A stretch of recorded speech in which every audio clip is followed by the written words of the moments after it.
दोस्तों good morning. स्वागत है आप सभी के एक बार फिर से परीक्षा दृष्टिकोण के यूट्यूब चैनल में और करंट अफेयर्स श्रृंखला के दूसरे एपिसोड में आप सभी का स्वागत है। अक्टूबर 22 से लेकर 27 अक्टूबर तक के करंट अफेयर्स जिसमें परीक्षा पॉइंट ऑफ व्यू से जो इम्पोर्टेंट हैं उस पर हम चर्चा करेंगे। चलिए अविलंब शुरू करते हैं और सबसे पहले बात करते हैं पूर्व की कक्षा से जो हमने करंट अफेयर्स पढ़ा था उससे संबंधित प्रश्नों पर। संबंधित प्रश्नों पे एक चीज़ें हैं दोस्तों, यहाँ से मैंने ऑप्शंस हटा दिए हैं। मतलब मैं चाहता हूँ कि आप इस प्रकार से अपना करंट तैयार कर लें कि आपको ऑप्शंस की ज़रूरत ना रहे, आप स्ट्रेट फॉरवर्ड जवाब दें इस पे। तो जल्दी जल्दी आप इसमें जवाब देते जाइएगा। तो पहला सवाल है कि अंबिकापुर स्थित हवाई अड्डा जो भी नवीन उद्घाटन किया गया है श्री नरेंद्र मोदी जी के द्वारा, उस हवाई अड्डे का नाम क्या है? आपको ये बताना है। नरेंद्र मोदी जी ने इस हवाई अड्डे का उद्घाटन किया, तो इसका नाम क्या है? इस हवाई अड्डे का नाम क्या है? जल्दी से आप लोग कमेंट में बताइएगा।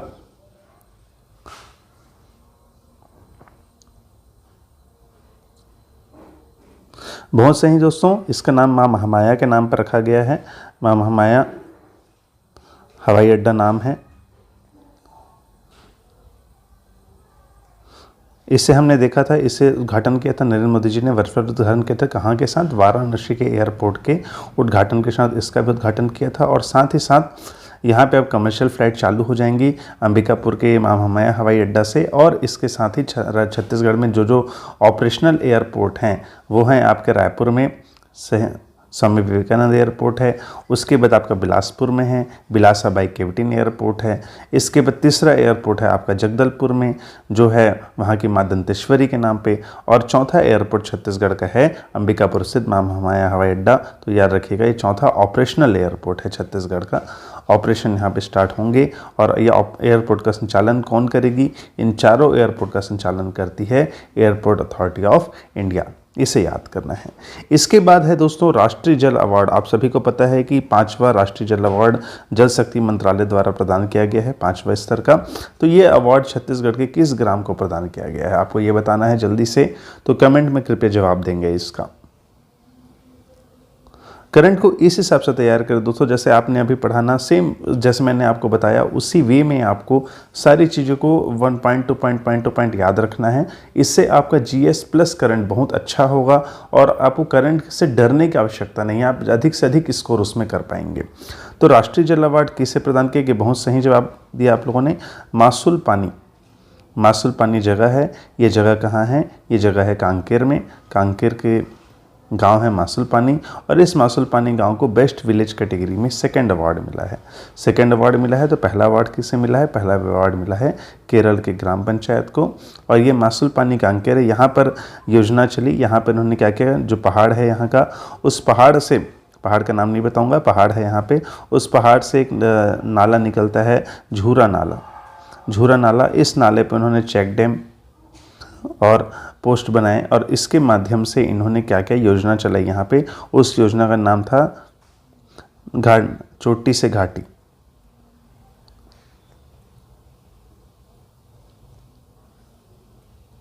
इस योजना को चलाया और इस योजना के अंतर्गत इन्होंने क्या किया, ये सब बनाया।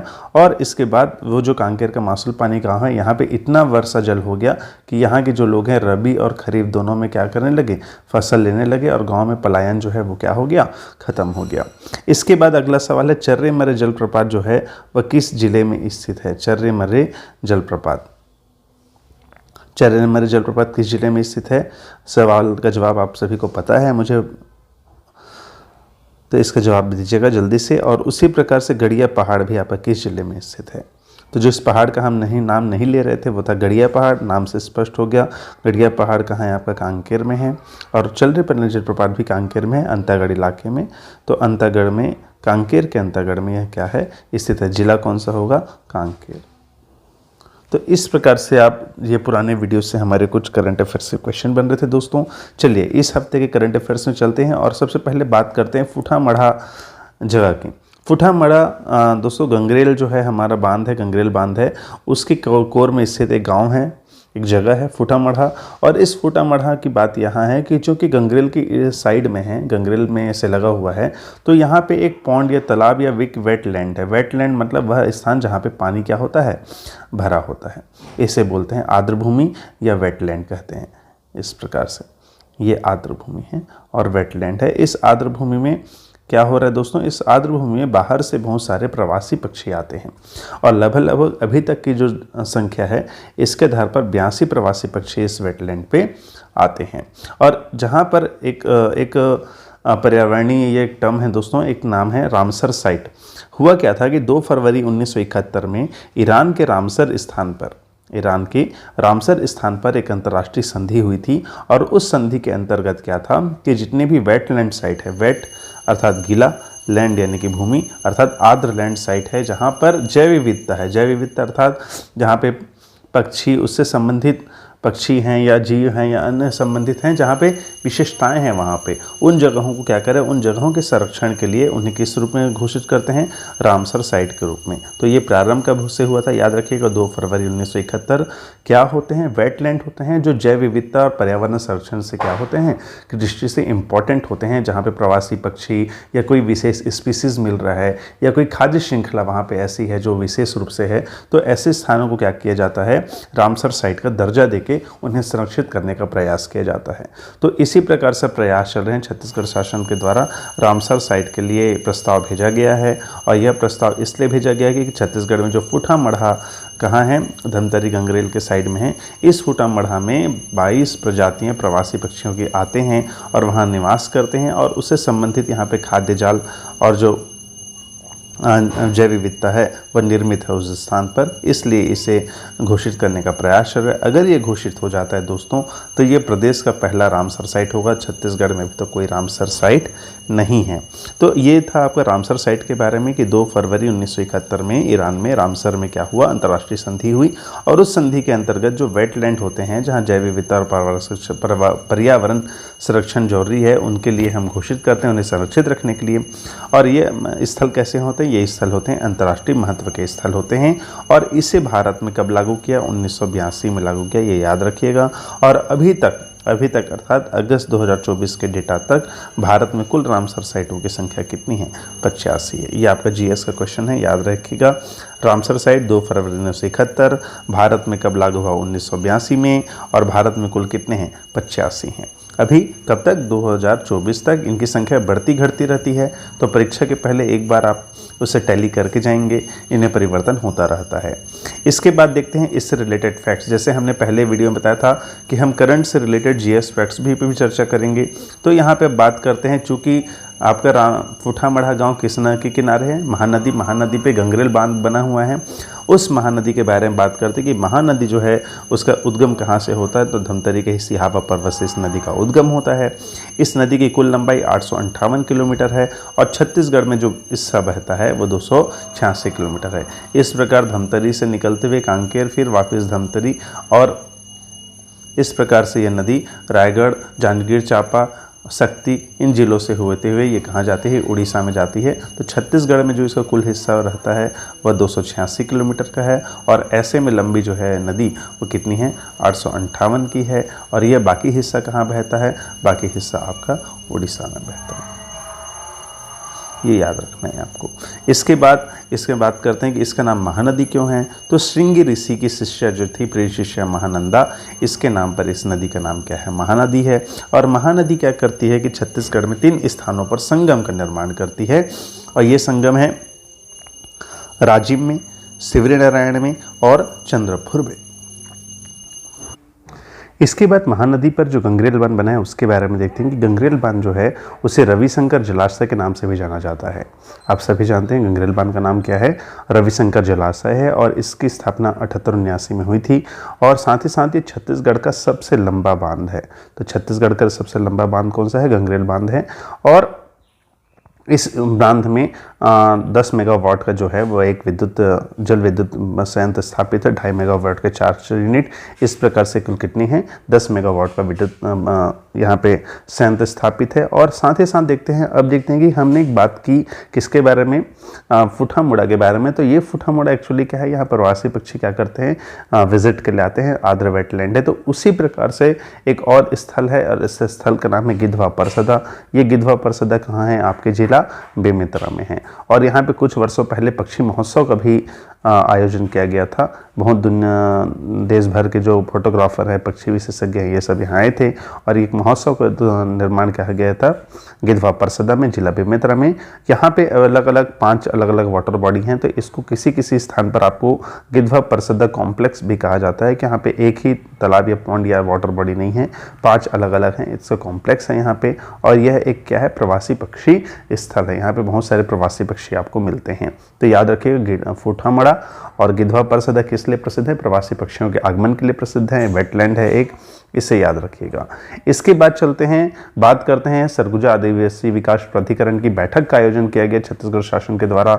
आप जानते हैं कि छत्तीसगढ़ में विभिन्न आदिवासी क्षेत्रों के विकास के लिए अलग अलग प्राधिकरण क्या किए गए हैं, निर्मित किए गए हैं। और इस प्राधिकरणों के अंतर्गत जो सरगुजा क्षेत्र विकास प्राधिकरण है, अर्थात जो हमारे सरगुजा संभाग जो है एरिया, उसमें जो विकास के लिए जो योजनाएं बनेंगी, आदिवासी क्षेत्र विकास के लिए योजनाएं बनेंगी, तो ये विकास योजनाओं के लिए सरकार का अनुशंसा करता है, साथ ही साथ सरकार के प्रणालियों को एग्जामिन भी करता है। तो इसकी बैठक, इस प्राधिकरण की बैठक को हुई, इस प्राधिकरण की बैठक हुई 22 अक्टूबर को, और यह बैठक हुई थी जसपुर में। आप दोस्तों, जैसे अलग अलग जगह पर पर्यटन को इनकरेज करने के लिए पर्यटन विभाग के द्वारा कैंप बनाए गए हैं या रिसॉर्ट बनाए गए हैं। तो यहाँ पर एक रिसॉर्ट का नाम है, ये कैंप का नाम है मयाली नेचर रिसॉर्ट। नाम याद रखिएगा, मयाली नेचर रिसॉर्ट, ये है उसका लोगो और यहाँ ये संचालित है।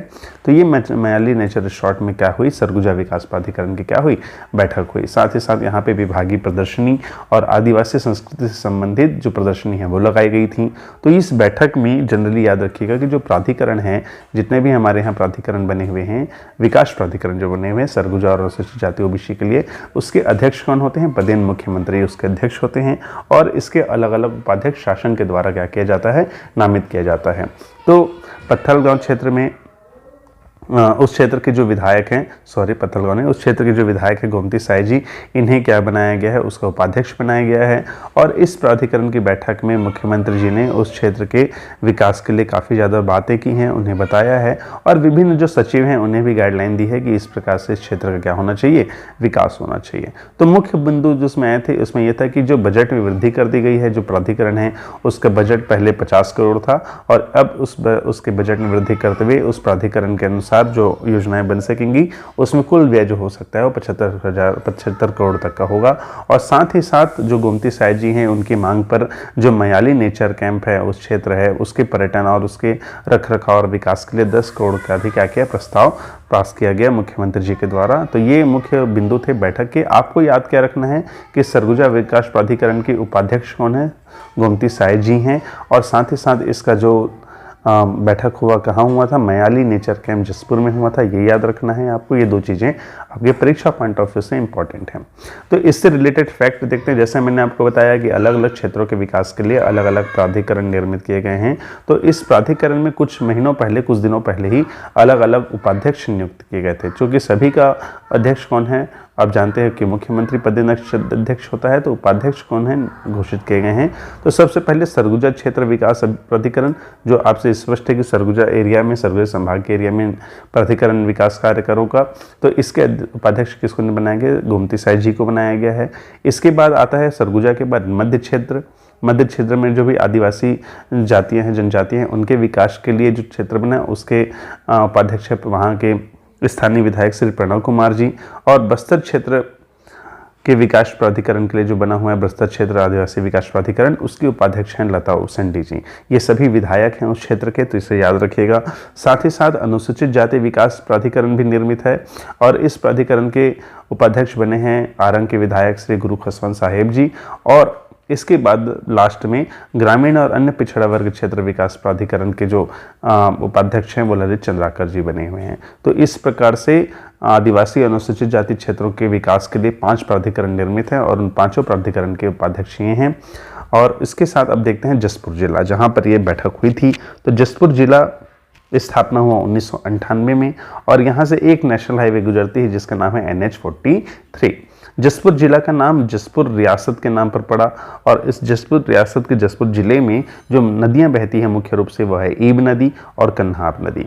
ईब नदी निकलती है खुर्जा पहाड़ी से और कन्हार निकलती है बखोना चोटी से, याद करते जाइएगा। और अभी अभी एक बहुत अच्छा पहाड़ जो है वो चर्चा में है छत्तीसगढ़ में।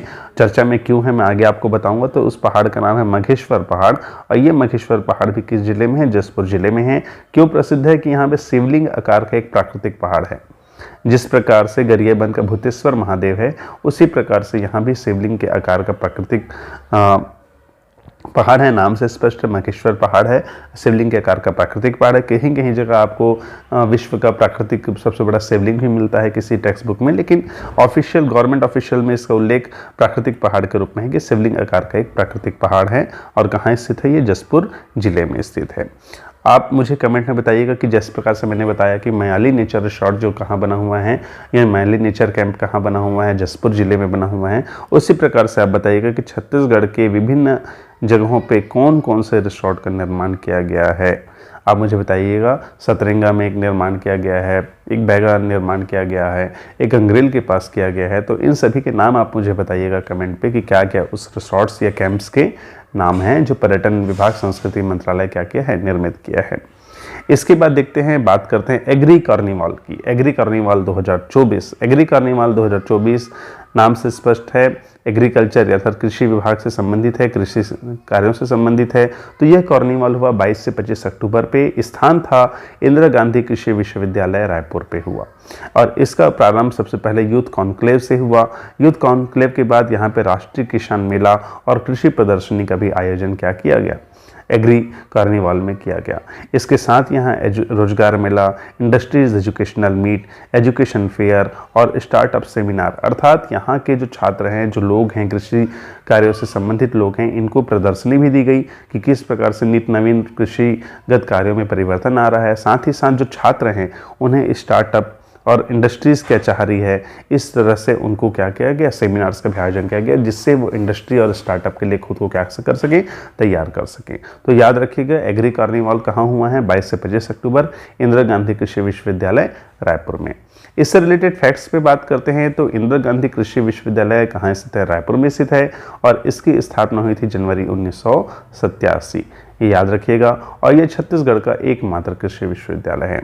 नाम से कंफ्यूज नहीं होइएगा। इंदिरा गांधी के नाम पर हमारे यहाँ 2 विश्वविद्यालय हैं। एक है इंदिरा गांधी कृषि विश्वविद्यालय और दूसरा है इंदिरा कला एवं संगीत विश्वविद्यालय। ये इंदिरा गांधी नहीं है, ये खैरागढ़ के राजा वीरेंद्र सिंह जी जिन्होंने इस विश्वविद्यालय की स्थापना की, उनकी पुत्री का नाम है।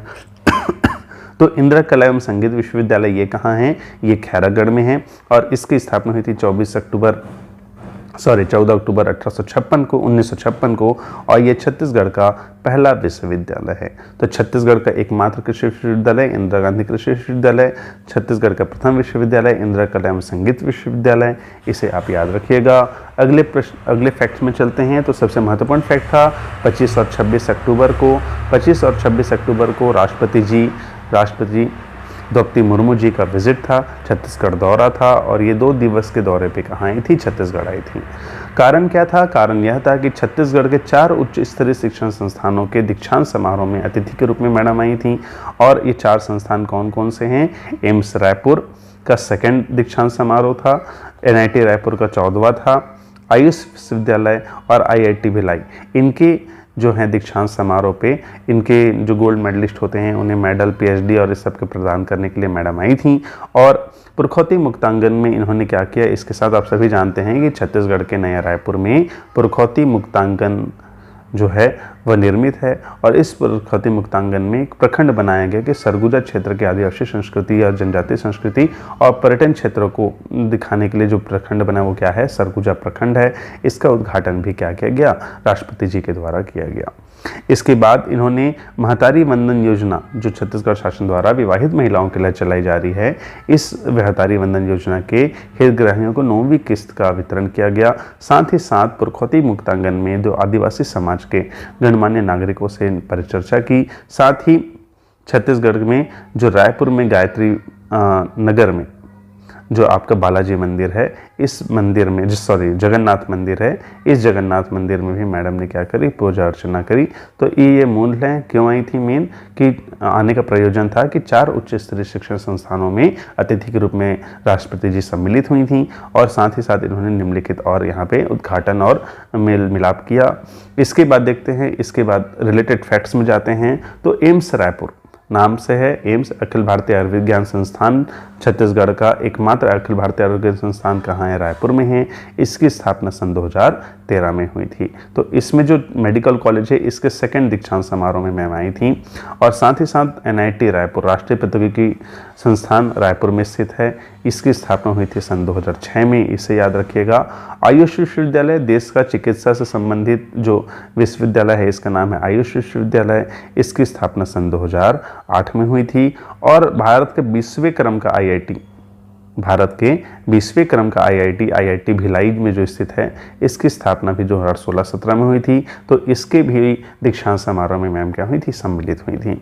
इसके बाद मैम जहाँ गई हैं, उनका नाम था, राष्ट्रपति जी जहाँ गई उनका नाम था पुरखौती मुक्तांगन। पुरखौती मुक्तांगन एक ओपन एयर म्यूजियम है, मतलब खुले आकाश के नीचे संस्कृति और आदिवासी संस्कृति और पर्यटन क्षेत्रों का एक म्यूजियम है, जहाँ पे आदिवासी संस्कृति का चित्रण होता है, उसके बारे में बताया जाता है। आदिवासी ही नहीं, छत्तीसगढ़ की संस्कृति का चित्रण है और साथ ही साथ जो पर्यटन क्षेत्र हैं उनके बारे में भी यहाँ पे क्या किया गया है, चित्रण किया गया है। इसके समीप ही दोस्तों अभी आने वाला है बिरसा मुंडा जयंती। इस जयंती के अवसर पर छत्तीसगढ़ पुरखौती मुक्तांगन के समीप ही एक अंतर्राष्ट्रीय आदिवासी म्यूजियम का निर्माण किया जा रहा है, इसका भी उद्घाटन किया जाएगा। और पुरखौती मुक्तांगन का संचालन कौन करता है, संस्कृति मंत्रालय के द्वारा किया जाता है। साथ ही अब महतारी वंदन योजना भी देख लेते हैं कि 9वीं किस्त राष्ट्रपति जी ने महतारी वंदन योजना के 9वीं किस्त के हितग्राहियों को लाभ प्रदान किया, उसका वितरण करवाया। तो उसका नाम था, उस योजना के अंतर्गत क्या है कि विवाहित महिलाओं को 1000 रुपये मासिक का जो प्रदान करता है, छत्तीसगढ़ शासन करता है। उद्देश्य क्या था कि महिलाओं के आर्थिक स्वावलंबन, आर्थिक रूप से महिलाएं क्या हों, स्वावलंबी हों और इस राशि का उपयोग अपने पोषण और स्वास्थ्य में सुधार हेतु भी करें। इस हेतु महतारी वंदन योजना का क्या कर रहा है, संचालन किया जा रहा है। तो ये था एक करंट अफेयर दोस्तों, जो मुख्य करंट अफेयर जो इस हफ्ते में हुए हैं छत्तीसगढ़ में। तो आप कृपया कमेंट में जरूर बताइएगा आपको ये वीडियो कैसा लगा। प्रयास मेरा था कि नए तरीके से आप लोग को ये चीज़ें समझाऊं, ये बताऊं, तो कृपया कमेंट में जरूर बताइएगा कि कैसा लगा आप सभी को। तब तक आप सभी पढ़ते रहिए, बढ़ते रहिए और दीपावली पर्व की आप सभी को शुभकामनाएं। आप सभी खुशियों से दिवाली मनाइए, अच्छे से दिवाली मनाइए, सुरक्षित रहिए। तब